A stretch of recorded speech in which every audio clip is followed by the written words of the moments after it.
তো কলার তৈরি করার আগে প্রথমে আমাকে নেকের মেজারমেন্টটা করে নিতে হবে। এখানে আছে 4.5 9 ইঞ্চি, তো আমরা নোট করে নেব 9 ইঞ্চি। তো প্রথমে আমরা একটা স্ট্রেট দাগ দিয়ে নেব। ধরি কলার হাইট 2 ইঞ্চি,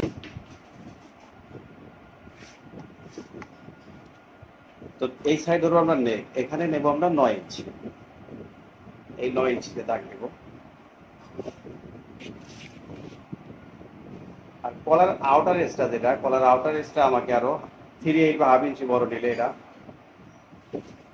হবে, 3/8 বা হাফ ইঞ্চি বড় নিলে হবে। এই হচ্ছে কলার। 5/8 ইঞ্চি শেপ দিয়ে নেব।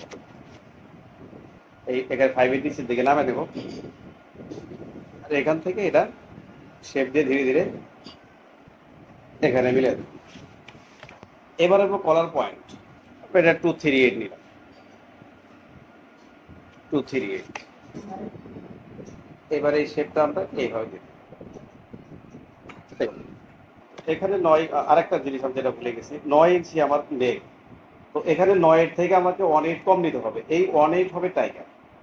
নেক সারকামে যা পাবেন, নেকের হাফ সারকামে যা পাবেন তার থেকে 1/8 কম নিয়ে আমরা এটা ড্রয়িং করব।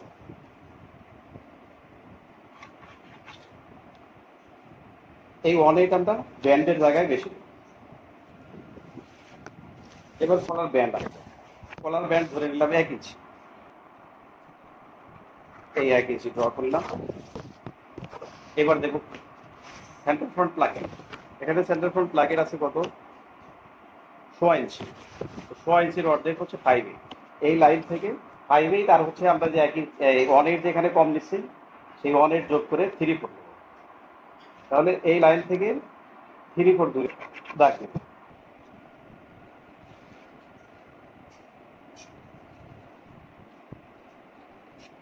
তাহলে এই হচ্ছে আমার কলার ব্যান্ড, আর এই হচ্ছে টোটাল কলার। এই হচ্ছে হাফ কলার। এই হাফ কলার থেকে ফুল কলার বানাবো।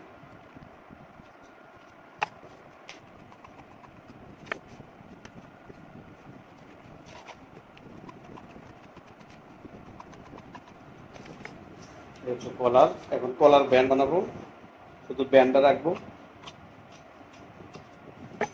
এই হচ্ছে হাফ ব্যান্ড।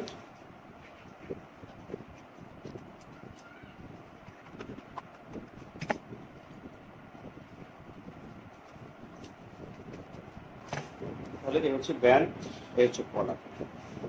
এটা জয়েন্ট হবে, এইভাবে জয়েন্ট হবে।